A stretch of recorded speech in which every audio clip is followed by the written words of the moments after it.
नमस्कार दोस्तों, मेरा नाम है सोहित कुमार और हम पढ़ रहे हैं भारतीय राज्य व्यवस्था। अगले वीडियो में मैंने आपको बताया था 1813 का चार्टर एक्ट। अब उसके आगे बढ़ते हैं। उसके बाद आता है 1833 का चार्टर एक्ट। इस एक्ट में बंगाल के गवर्नर जनरल का पद परिवर्तित करके भारत का गवर्नर जनरल कर दिया गया।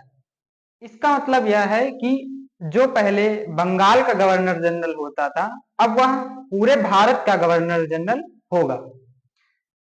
दूसरा जो बिंदु है, बंबई और मद्रास प्रेसिडेंसियों से विधि बनाने का अधिकार गवर्नर जनरल इन काउंसिल ने छीन लिया।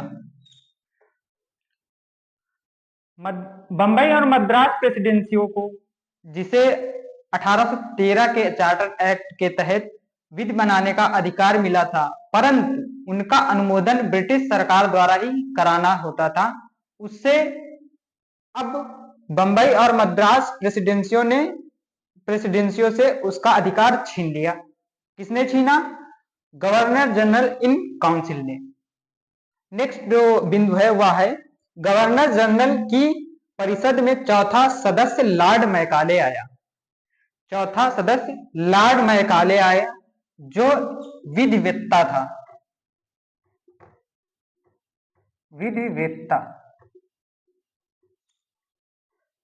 जो अगला पॉइंट है वह है कंपनी का व्यापारिक एकाधिकार पूर्णतः समाप्त कर दिया गया। आप इस पर ध्यान दीजिएगा, पूर्णतः समाप्त कर दिया गया। जो 1813 के चार्टर एक्ट के तहत कंपनी का एकाधिकार पूर्णतः नहीं, अंशतः समाप्त किया गया, क्योंकि वहां चाय और चीन के साथ व्यापार चल रहा था। लेकिन इसमें जो था, चाय और चीन का भी एकाधिकार पूर्णतः समाप्त कर दिया गया। नेक्स्ट जो बिंदु है, कंपनी को व्यापारिक संस्था से बदलकर प्रशासनिक संस्था बना दिया गया। इसका मतलब है कि कंपनी अब व्यापार न कर भारत में अपना प्रशासनिक कार्य करेगी। अगला पॉइंट है, ईस्ट इंडिया कंपनी के सभी ऋण भारत सरकार पर भारित कर दिए गए। मतलब जो ईस्ट इंडिया कंपनी के कर्मचारी और उससे उनको जो वेतन और व्यय होता था, उसको पूर्णतः भारत पर भारित कर दिया गया। 1833 के चार्टर एक्ट का अगला जो बिंदु है वह सरकारी नौकरियों में भेदभाव की नीति को समाप्त करके योग्यता को आधार बनाया गया। क्योंकि 1813 के चार्टर एक्ट के तहत शिक्षा और साहित्य में प्रतिवर्ष 1 लाख रुपए व्यय करने का निर्धारण हुआ था। इसीलिए सरकारी नौकरियों में योग्यता का जो आधार था वह अब शिक्षा थी। जो अगला बिंदु है, 1834 में लॉर्ड मैकाले की अध्यक्षता में प्रथम विधि आयोग बना। ध्यान रखिएगा, इसको एग्जाम में पूछा जाता है। कितने में बना प्रथम विधि आयोग? 1834 में।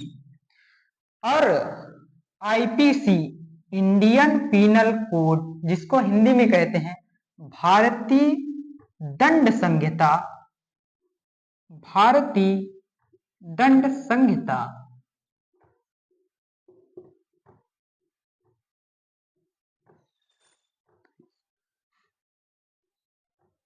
लॉर्ड मैकाले को इसका जनक भी कहा जाता है, जनक या पिता भी कहा जाता है। जो अगला बिंदु है, ब्रिटिश नागरिकों को भारत में भूमि खरीदने और बसने की अनुमति दी गई है। इसका मतलब यह है कि अब जो ब्रिटिश थे वो हमारे भारत में भूमि भी खरीद सकते थे और रह भी सकते थे। अगला जो पॉइंट है, दास्ता को समाप्त कर दिया। दास्ता को समाप्त कर दिया गया। दास्ता मतलब है कि बंधुआ या गुलामी मजदूरी जो होती थी, हिस्ट्री में आप पढ़ेंगे दास्ता के बारे में। अगला जो पॉइंट है वो है कंपनी के कार्यकाल को अगले 20 वर्षों के लिए फिर से बढ़ा दिया गया। इसके बाद आता है 1853 का चार्टर एक्ट। चूंकि इससे पहले 20-20 वर्षों के लिए बढ़ाया जाता था, इसीलिए इसके बाद आता है 1853 का चार्टर एक्ट। इसके बिंदु थे गवर्नर जनरल के विधायी और कार्यकारी कार्यों को अलग अलग किया गया। दूसरा जो पॉइंट था, भारत में सरकार के आधुनिक संसदीय भारत में सरकार के आधुनिक संसदीय ढांचे की नींव पड़ी। यह हमें पता होगा, फिर भी हम एग्जाम में गलत करके आ जाएंगे। उसका मुख्य कारण यह है कि जो प्रतियोगी परीक्षाएं हैं वह भाषा के साथ खेलती हैं। अगर इसी जगह पे आधुनिक संसदीय ढांचा ना पूछकर आधुनिक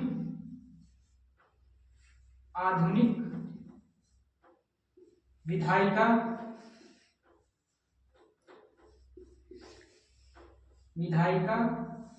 की नींव पड़ी तो आप लोग कंफ्यूज हो जाते हैं, दोनों एक ही बात है। और अगला पॉइंट है 12 सदस्यीय विधान परिषद संपूर्ण भारत के लिए विधि बनाएगा। अब जो है 12 सदस्यीय विधान परिषद संपूर्ण भारत के लिए विधि बनाएगी। अगला जो पॉइंट है, बोर्ड ऑफ डायरेक्टर के सदस्यों की संख्या 24 से घटाकर 18 कर दी गई। जो बोर्ड ऑफ डायरेक्टर है, जिसे हम बोर्ड ऑफ डायरेक्टर भी कहते हैं, जिसका निर्माण रेगुलेटिंग एक्ट 1773 के तहत हुआ था, इसकी संख्या घटाकर 24 से 18 कर दी गई, जिसके सदस्य 1/4 सदस्य अवकाश में रहते थे और इनका कार्यकाल कितने वर्ष? 4 वर्ष होता था। उनकी संख्या घटाकर इस एक्ट के तहत 24 से 18 कर दी गई। जो अगला बिंदु है, प्रतियोगी परीक्षाएं सिविल सेवकों की भर्ती के लिए कराई जाने लगी। अगला जो बिंदु है, इसे इतना खास ना समझकर जान लीजिए, लेकिन फिर भी यह है कि जो एक्ट है अब पहले 20-20 वर्षों के लिए बढ़ाया जाता था, अब जो है अनिश्चित काल के लिए बढ़ा दिया गया। अनिश्चित काल के लिए बढ़ा दिया गया। आइए अब आगे देखते हैं 1858 का भारत शासन अधिनियम। आइए मैं आपको अब बताता हूं, अब इसे चार्टर्ड क्यों नहीं कहते हैं। चार्टर्ड एक्ट,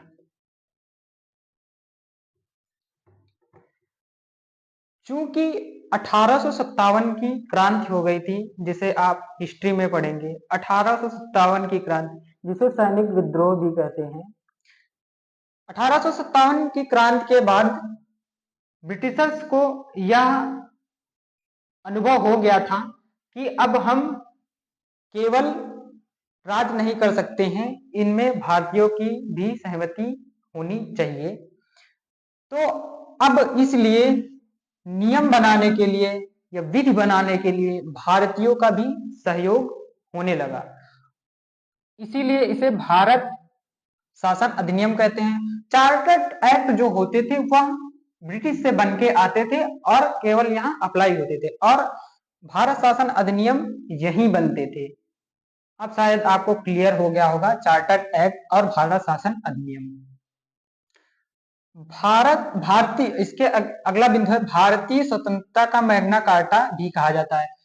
1858 का भारत शासन अधिनियम को भारतीय स्वतंत्रता का मैग्ना कार्टा भी कहा जाता था, क्योंकि 1857 की क्रांति हो चुकी थी, इसीलिए इसे भारत का स्वतंत्रता मैग्ना कार्टा भी कहा जाता है। तीसरा जो बिंदु है, भारत के श्रेष्ठ शासन हेतु, जो इस अधिनियम का शीर्षक था, उसका शीर्षक दिया गया भारत के श्रेष्ठ शासन हेतु।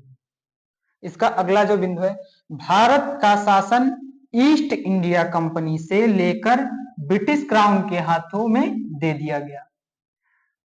ब्रिटिश क्राउन के हाथों में दे दिया गया। और अगला बिंदु है, भारत में स्थापित द्वैध शासन को समाप्त कर दिया गया। भारत में स्थापित द्वैध शासन को समाप्त कर दिया गया, जो कि पिट्स एक्ट 1784 के तहत आया था। अगला जो बिंदु है, समस्त शक्तियां भारत सचिव को दे दी गई। यह वही भारत सचिव है जो पिट्स इंडिया एक्ट के तहत बोर्ड ऑफ कंट्रोल, जिसके कितने सदस्य थे? 6 सदस्य थे। एक भारत सचिव, एक चांसलर ऑफ एक्सचेकर और 4 प्रीवी काउंसिल थे। ये वही भारत सचिव है। जब संपूर्ण शक्तियां भारत सचिव को दे दी गई तो यह अकेला तो कर नहीं पाएगा। इसके लिए 15 सदस्यीय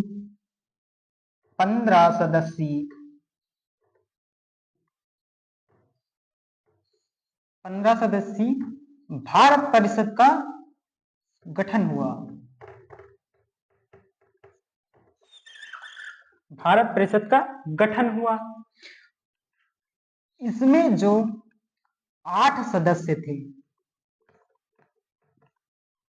8 सदस्य को ब्रिटिश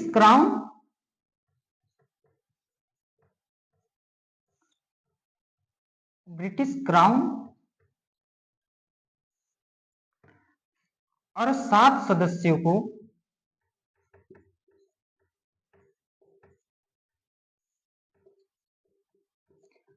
बोर्ड ऑफ डायरेक्टर, यानी बोर्ड ऑफ डायरेक्टर नियुक्त करता था।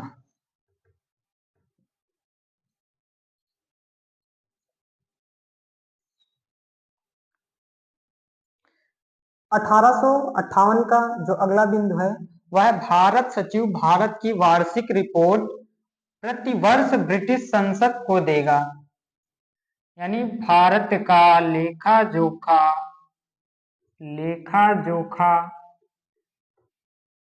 ब्रिटिश संसद में पेश करेगा। इसका मतलब होता है बजट, कि कितना आय, कितना व्यय और कितना खर्च हुआ, यह सारी जानकारी ब्रिटिश संसद को देगा। इसका अगला जो पॉइंट है, भारत सचिव और भारत परिषद का वेतन भारतीय कोष से दिया जाएगा।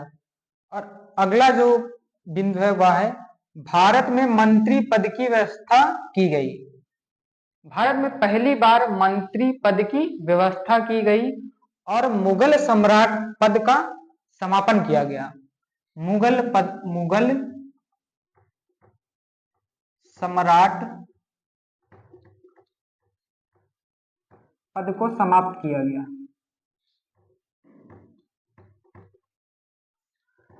और इसका अगला जो बिंदु है वह गवर्नर जनरल का नाम बदलकर अब वायसराय कर दिया गया। पहले जिसे हम गवर्नर जनरल के नाम से जानते थे, अब उसको हम वायसराय कहने लगे थे। इसका अगला जो बिंदु है, ब्रिटिश संसद का सीधा नियंत्रण स्थापित हो गया। ब्रिटिश संसद का सीधा नियंत्रण स्थापित हो गया। इसीलिए द्वैध शासन समाप्त हुआ। कब? 1858 का भारत शासन अधिनियम के द्वारा। बंद करो।